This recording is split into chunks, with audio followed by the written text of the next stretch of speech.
نحمده ونصلي على رسوله الكريم اعوذ باللہ من الشیطان الرجیم بسم اللہ الرحمن الرحیم۔ رجب کا مہینہ ختم ہوا، شعبان کا مہینہ شروع ہوا۔ تھوڑی سی بات ہم شعبان کے مہینے پہ کر لیتے ہیں۔ شعبان کا مہینہ اسلامی کیلنڈر کا 8واں مہینہ ہے، 8th month of the Islamic calendar. ہم لونر کیلنڈر اس لیے نہیں کہتے کہ جو قمری سال ہے وہ تو الگ الگ مذاہب میں ان مہینوں کے الگ الگ نام ہیں، تو ہم تو یہاں پر بات کر رہے ہیں اسلامی کیلنڈر کی۔ وہ لونر کیلنڈر تو ہے لیکن اسلامی بھی ہے ساتھ، تو اسلامی کیلنڈر کا یہ 8واں مہینہ ہے۔ شعبان جو لفظ ہے اس کے کئی معنی آپ کو ڈکشنری میں ملیں گے۔ ایک مطلب اس کا ہوتا ہے درست ہونا، کریکٹ ہو جانا۔ اگر ہم رمضان سے پہلے کے حساب سے اس کو دیکھیں تو درست کرنا ہم اس معنی میں لے سکتے ہیں کہ جو ہمارے معاملات ہیں رمضان سے پہلے ہم ان معاملات کو درست کر لیں، ٹھیک کر لیں، اپنے کام آرگنائز کر لیں۔ پھر ایک اور اس کا مطلب ہے جمع کرنا۔ جمع کرنا جمع کرنا اس سینس میں کہ جو بھی ہم چیزیں جمع اپنی کرتے ہیں نا عید سے پہلے چلیں وہ ہم جمع کر لیں، اپنے کپڑے ہیں، جوتے ہیں، سب ہم جمع کر لیں۔ ایک اور اس کا مطلب ہوتا ہے شعبان کا الگ الگ کرنا، سپریٹ کر لینا، جدا جدا کرنا۔ اسی سے لفظ شعبہ بنا ہے۔ اردو میں ہم کہتے ہیں نا کہ کسی یونیورسٹی کے اتنے شعبے ہیں، ڈپارٹمنٹس کے لیے لفظ استعمال کیا جاتا ہے لفظ شعبہ۔ تو الگ الگ کرنا، سپریٹ کر دینا، یہ بھی اس کے معنی ہیں۔ عربی میں کہا جاتا ہے کسی کی اگر کسی سے شباہت ہو، کسی سے ریزمبلنس ہو تو کہا جاتا ہے کہ ہما شعبانہ، وہ دونوں ملتے جلتے ہیں، دی ریزمبل ایچ ادر۔ تو یہ ریزمبلنس کا معنی، شباہت کا معنی بھی آپ کو نبی اکرم صلی اللہ علیہ وسلم کے عمل سے ملیں گے کہ آپ شعبان کے مہینے میں کثرت سے روزے رکھا کرتے تھے۔ تو اس طرح عمل کے لحاظ سے، نبی اکرم صلی اللہ علیہ وسلم کے عمل کے لحاظ سے یہ مہینہ تھوڑا تھوڑا رمضان سے ملتا جلتا ہے، اس میں شباہت آتی ہے رمضان کی۔ جیسے کہ ابھی ہم نے اس کے مختلف معنی ڈسکس کیے، اور اس میں نبی اکرم صلی اللہ علیہ وسلم کا ایک عمل بھی ہمارے زیر بحث آیا۔ تو بات یہی ہے کہ نبی اکرم صلی اللہ علیہ وسلم شعبان کے مہینے میں غیر معمولی عبادت کا اہتمام فرمایا کرتے تھے، زیادہ نوافل، زیادہ روزے، زیادہ عبادت۔ ہم بھی یہ کام کر سکتے ہیں۔ الحمدللہ آپ کو اللہ نے یہ موقع دیا ہے، کئی گھنٹے آپ یہاں پہ آج کل اللہ کے فضل سے لگا رہی ہیں۔ پچھلے شعبان میں تو یہ سعادت نہیں تھی آپ میں سے بہت سوں کے پاس۔ اس دفعہ اللہ تعالیٰ نے آپ کو یہ سعادت دی ہے اللہ اپنے فضل سے کہ ہم کافی وقت لگاتے ہیں۔ تو اب آپ ذہن میں یوں رکھیے گا کہ اب آپ جو ترجمہ وغیرہ روٹین کے طور پہ بھی تو آپ یاد کرتی تھیں نا، جب آپ ترجمہ یاد کرنے بیٹھیں یا فہم کا پرچہ کرنے بیٹھیں تو خاص طور پہ ذہن میں لایا کیجیے کہ یہ بھی میری عبادت ہے شعبان کی۔ اپنی نیت آپ یہ کیجیے کہ میں یہ شعبان کی عبادت کر رہی ہوں۔ نیت کے حساب سے اجر ملتا ہے، انما الاعمال بالنیات، اعمال کا دار و مدار نیتوں پر ہے۔ بہترین نیت کیجیے، انشاءاللہ پھر آپ دیکھیں گے اس کام کے اندر خوشگواری آئے گی، اس کام کے اندر برکت ہوگی، وہ کام آپ کو ہلکا لگے گا اور تھکن کا احساس بھی کم ہوگا انشاءاللہ۔ چلتے پھرتے، اٹھتے بیٹھتے کوئی نہ کوئی کلمہ پڑھتی رہیے، لا الہ الا اللہ، الحمدللہ، سبحان اللہ، استغفر اللہ، چھوٹے سے چھوٹا، بڑے سے بڑا، جو آپ کو کنوینینٹ لگے، جو آپ کے لیے مناسب ہو، یہ سب عبادت میں جائے گا۔ واک کریں، یہاں سے نکلیں، بریک ٹائم ہے، آپ کو اگر بات نہیں کرنی تو نہ کریں، آپ اپنا کوئی عبادت کا کلمہ پڑھتی رہیے، ٹھیک ہے۔ یہ شعبان کا مہینہ اس لحاظ سے نبی اکرم صلی اللہ علیہ وسلم کی جو سنت ہے وہ یہ ہمیں بات ملتی ہے۔ عائشہ رضی اللہ عنہا فرماتی ہیں، میں نے رمضان المبارک کے علاوہ رسول اللہ صلی اللہ علیہ وسلم کو پورے مہینے روزے رکھتے نہیں دیکھا۔ مطلب کیا ہے کہ آپ نے 12 مہینوں میں صرف رمضان کا مہینہ ایسا گزارا جس میں آپ نے ایک گیپ دیے بغیر پورے رمضان آپ نے روزے رکھے۔ اس کے علاوہ کسی مہینے میں آپ نے یہ کام نہیں کیا کہ آپ نے 29 یا 30 روزے رکھے ہوں کسی مہینے میں۔ تو ہمیں یہ بات پتہ چلی کہ شعبان کے مہینے میں یا رجب کے مہینے میں بغیر کوئی وقفہ دیے، بغیر گیپ دیے روزے رکھنا یہ عبادت نہیں ہے، یہ کام نہیں کرنا چاہیے۔ ہاں روزے زیادہ رکھیں، لیکن یہ نہ کریں کہ پھر پورے مہینے روزے رکھیں، رمضان کی مشابہت ایسی پیدا کر دیں کہ بالکل رمضان کی طرح اس میں 29 یا 30، 29 یا 30 روزے رکھیں۔ یہ کرنے کی ضرورت نہیں، آپ صرف رمضان میں پورے روزے رکھتے تھے۔ تو یہ انہوں نے فرمایا کہ اللہ کے رسول کو رمضان کے علاوہ اور کسی مہینے میں پورے روزے رکھتے نہیں دیکھا، اور شعبان سے زیادہ کسی اور مہینے میں روزے رکھتے نہیں دیکھا۔ یہ بخاری اور مسلم کی روایت ہے۔ یعنی شعبان میں آپ کثرت سے روزے رکھتے تھے، شروع سے آخر تک نہیں، لیکن مثال کے طور پہ 20 روزے یا 22 یا 25 روزے آپ رکھا کرتے تھے، مثال کے طور پہ کثرت سے رکھتے تھے۔ تو یہ کام ہم کر سکتے ہیں، اس سنت کو ہم فالو کر سکتے ہیں، اس میں اجر ہے، یہ عبادت ہے۔ خود عائشہ رضی اللہ عنہا کے بارے میں روایات میں آتا ہے، وہ اپنے بارے میں فرماتی ہیں کہ میرے جو قضا روزے ہوتے تھے ان کو میں شعبان کے مہینے میں پورے کیا کرتی تھی۔ اس سے یہ بات بھی ہمارے علم میں آ گئی کہ رمضان کے روزے جیسے کہ مس ہوتے ہیں، کسی بھی وجہ سے مس ہو سکتے ہیں، اور خواتین کے عموماً ہوتے ہیں، تو اس کے بعد کیا ہوا کہ شوال کا مہینہ آیا، تو ہمارے علم میں ہے نا کہ شوال کے 6 روزے رکھنے۔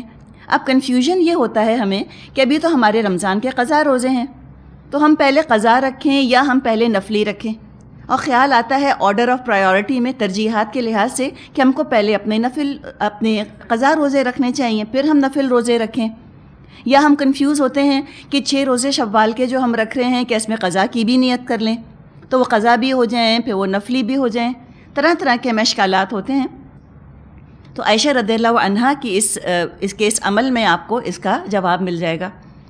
عائشہ رضی اللہ عنہا شوال کے 6 روزے رکھتی تھیں، ابھی ان کے حالانکہ قضا باقی ہوتے تھے رمضان کے، تو کیا پتہ چلا کہ قضا باقی ہوں، فرض روزوں کی قضا باقی ہو اور نفل روزے رکھنے کا کوئی دن آ جائے تو پہلے نفل رکھ لینا چاہیے، اور ایک ہی روزے میں آپ فرض اور نفل دونوں کی نیت نہیں کر سکتی۔ جیسے مثال کے طور پہ کسی کی ظہر کی نماز قضا ہو گئی، ٹھیک ہے، اب وہ عصر کی نماز پڑھنے کھڑا ہوا، تو کیا وہ یہ نیت کر سکتا ہے کہ یہ ظہر کی بھی ہے اور عصر کی بھی؟ یہ نیت نہیں کر سکتے وہ۔ یا ان کو ظہر کی قضا پڑھنی ہے، تو وہ کیا وہ یہ نیت کر سکتے ہیں کہ چلو یہ تو اوابین کے بھی نفل ہو گئے اور یہ عصر کی بھی قضا ہو گئی؟ یہ نہیں کر سکتے نا۔ تو ایک عمل 2 نیتوں سے نہیں کیا جا سکتا، ایک نیت ضروری ہے۔ تو پہلے جو نفلی روزوں کا موقع آئے نفلی روزے رکھ لیں۔ شعبان میں جا کر عائشہ رضی اللہ عنہا اپنے قضا روزے مکمل کیا کرتی تھیں۔ تو ہم خواتین کے لیے بھی اس میں سبق ہے کہ آپ کے جو قضا روزے ہیں پچھلے رمضان کے، آپ اس مہینے میں پورا کر لیجئے۔ ابھی تو 3 تاریخ ہی الحمدللہ، بہت دن پڑے ہیں۔ شعبان میں پہلے 15 دنوں میں روزے رکھنا مستحب ہے، پسندیدہ ہے، اور اگلے 15 دنوں میں نفلی روزے، نوٹ کیجئے گا، نفلی روزے، اگلے 15 دنوں میں نفلی روزے رکھنے سے نبی اکرم صلی اللہ علیہ وسلم نے منع فرمایا ہے۔ یہ مضمون آپ کو ایک مسلم کی حدیث میں ملے گا۔ علماء نے اجازت دی ہے کہ اگر کسی کے فرض روزے باقی ہیں تو وہ 15 شعبان کے بعد بھی فرض روزوں کی قضا کر سکتا ہے، کوئی حرج نہیں ہے۔ چند احادیث سے یہ مضمون ہمارے سامنے آتا ہے، کچھ ترمذی اور ابن ماجہ میں یہ احادیث آتی ہیں کہ 15 شعبان کی جو رات ہے اس کی کچھ فضیلت ہے۔ اللہ تعالیٰ بہت سے لوگوں کو آگ سے نجات دیتا ہے، اور کچھ مضمون اس طرح کا بھی آتا ہے کہ اس میں رزق کے یا پیدائش کے یا قسمتوں کے فیصلے کیے جاتے ہیں۔ یہ احادیث ابن ماجہ اور ترمذی میں موجود ہیں، لیکن ان تمام احادیث کی روایت میں ضعف ہے۔ ضعف مطلب کمزوری ہے، علت ہے اس کے اندر۔ یہ تمام روایات ضعیف ہیں۔ خود امام ترمذی رحمۃ اللہ علیہ جو کہ ترمذی کے اندر یہ حدیث لائے ہیں، انہوں نے خود لکھا ہے کہ یہ حدیث ضعیف ہے، اوتھینٹک نہیں ہے، مستند نہیں ہے۔ لیکن چونکہ اتنے سارے مختلف سلسلوں سے، کئی چینز سے یہ ضعیف احادیث موجود ہیں، لہٰذا ایک جواز کسی حد تک علماء نے نکالا ہے کہ 15ویں شعبان کی شب اگر کوئی جاگ کر عبادت کرنا چاہے تو کر سکتا ہے. ٹھیک ہے، انہوں نے بس ایک اس کی اجازت نکال لی ہے. احادیث نہ بخاری میں ہے، نہ مسلم میں ہے، نہ ابو داؤد میں ہے، صحیح ستہ میں کہیں نہیں ملیں گی سوائے ابن ماجہ اور ترمذی کے، اور خود ان کے جمع کرنے والوں نے ان احادیث کو ضعیف کہا ہے. لیکن چلیے، اگر کوئی کرنا چاہتا ہے کچھ اس میں، تو اتنی چیز کی اجازت ہے کہ وہ رات کو جاگ لے، عبادت کر لے، اس سے زیادہ اور کچھ نہیں. ہم اپنے معاشرے میں 15ویں شعبان کے ساتھ اور کئی چیزیں دیکھتے ہیں، ایک ایک کر کے ذرا سا ان کا جائزہ لے لیتے ہیں. ایک تو شعبان کی 15ویں رات کو ایک نام دے دیا گیا ہے شب برات. کہتے ہیں یہ شب برات ہے. یہ نام کسی حدیث میں ہم کو نہیں ملے گا، کسی صحابی کے قول میں نہیں ملے گا، کسی تابعی، کسی تبع تابعی کے قول میں ہم کو یہ لفظ ملتا ہی نہیں. تو یہ خود اس بات کی دلیل ہے کہ یہ نام کم از کم نبی اکرم صلی اللہ علیہ وسلم کے دنیا سے جانے کے 400 سال کے بعد رکھا گیا ہے. کم سے کم 400 سال گزر گئے تھے تابعین اور تبع تابعین کا دور جاتے جاتے، اس میں ہم کو یہ نام نہیں ملتا. اور آج بھی آپ کو یہ لفظ جو ہے عرب دنیا میں نہیں ملے گا. اگر یہ کوئی اس نام کی کوئی رات ایسی مخصوص، ایسی خاص فضیلت اہمیت والی ہوتی تو کوئی نہ کوئی اس کا نام ہمیں ملتا. جیسے شب قدر کا نام تو ہمیں ملتا ہے نا، لیلۃ القدر قرآن میں بھی ملتا ہے، احادیث میں بھی ملتا ہے. اس نام کی کوئی رات آپ کو احادیث سے نہیں پتہ چلے گی. ایک بات یہ. اچھا جی، تو عبادت کا تو جواز ہے، لیکن اگلے دن روزے کا جواز نہیں. یعنی کہ اگلے دن کا روزہ، آپ کو معلوم ہے نا کہ اسلام میں رات پہلے آتی ہے اور دن بعد میں آتا ہے. تو 15ویں شعبان کی شب پہلے آتی ہے، لوگ رات کو عبادت کرتے ہیں اور پھر اگلے دن روزہ رکھتے ہیں جو کہ 15 شعبان ہوتی ہے. تو روزے کا کوئی جواز نہیں. اس دن خاص عبادت کی یا ثواب کی نیت سے روزہ رکھنا یہ پھر بدعت میں شمار ہوگا. اس سے آگے مزید ہم کچھ رواج دیکھتے ہیں اپنے معاشرے میں کہ خاص طور پہ حلوے پکائے جاتے ہیں اور حلووں کا ایکسچینج کیا جاتا ہے، اڑوس میں پڑوس میں حلوے بھیجے جاتے ہیں. اگر اس کام کو، اس حلوے پکانے کو عبادت سمجھ کر کیا ہے تو یہ بدعت ہے. اگر رواج سمجھ کر، رسم سمجھ کے کرتے ہیں تو یہ لغو کام ہے. اب مجھے بتائیں، حلوہ پکانا لغو کام ہے یا 15 شعبان کو حلوہ پکانا لغو کام ہے؟ اب ایسا نہ ہو کہ اب حلووں پر ہی پابندی لگا دیں. کچھ پتہ نہیں ہوتا نا. آپ نے کہا کہ ہم وہ سن کر آئے ہیں ہم کلاس کے اندر کوئی حلوے نہیں پکیں گے آج سے گھر میں. یہ مقصد نہیں ہے. ہم 15 شعبان کی خاص بات کر رہے ہیں.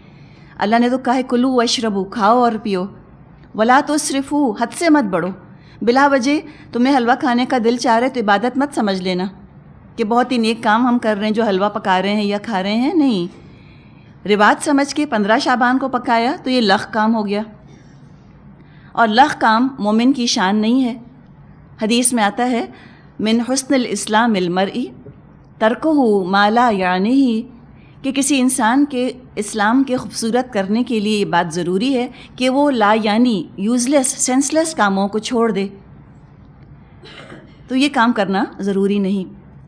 نہ صرف ہم حلووں کی رسم دیکھتے ہیں بلکہ ایک اور رسم ہمارے ہاں رواج پا گئی ہے، اور وہ ہے قبرستان جانا 15 شعبان کو، اس کی رات کو اہتمام کے ساتھ قبرستان جانا.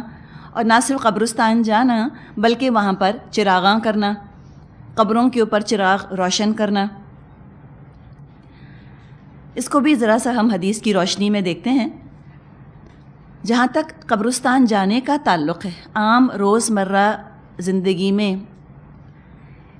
یہ عمل ہمیں نبی اکرم صلی اللہ علیہ وسلم کی سنت سے ملتا ہے.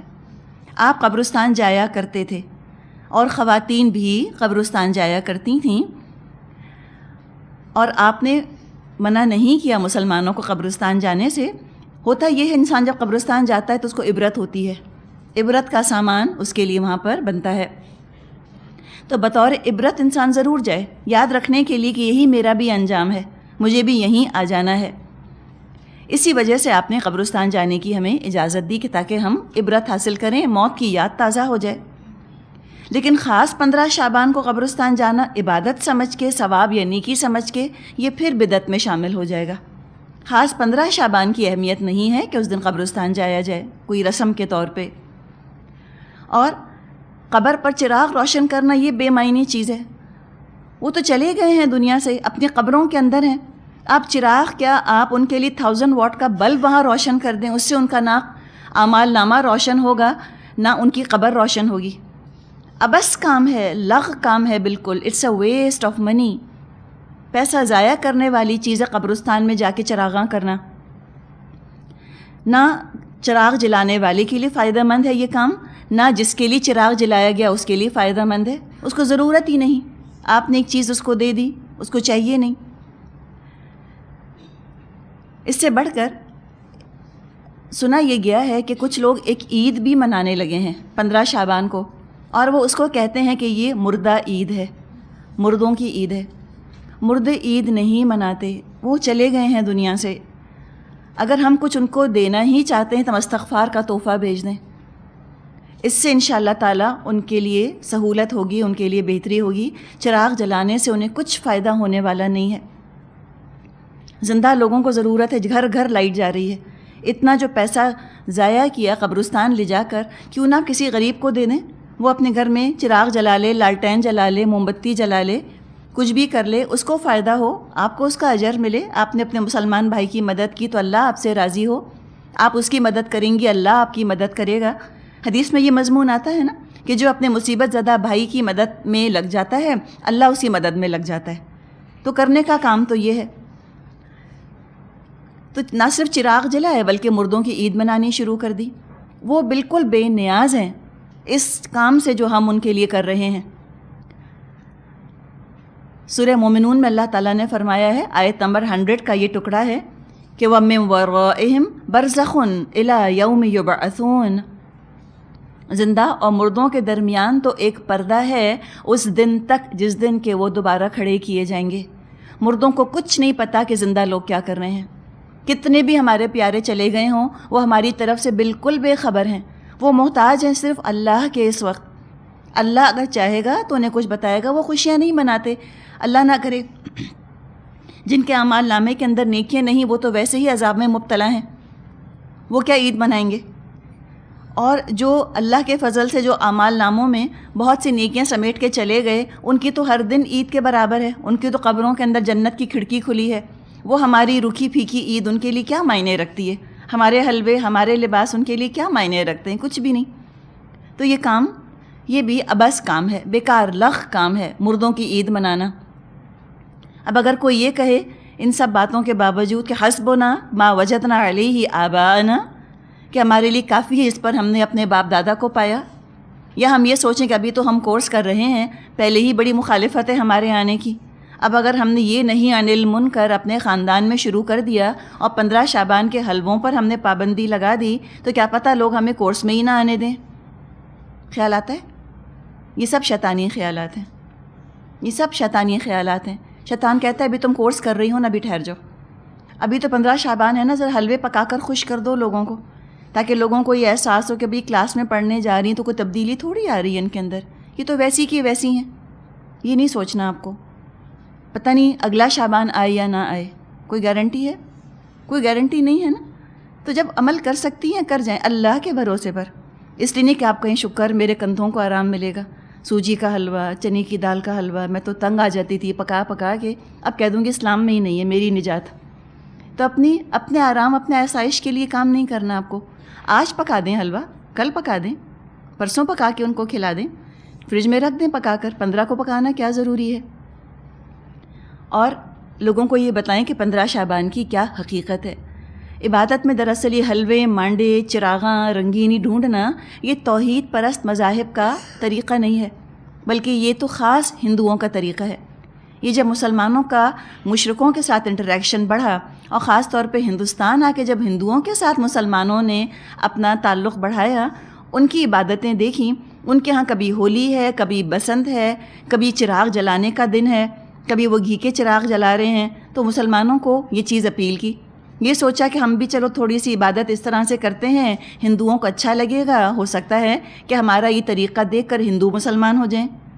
تو ہندو تو نامسلمان ہوئے۔ آج 90 کروڑ ہندو ہیں دنیا میں۔ ہاں، ہم نے اپنے دین کے، اپنی توحید کے اندر بہت سا شرک شامل کر لیا۔ تو یہ چند باتیں ہیں جن کا کہ تعلق شعبان کے مہینے سے ہے۔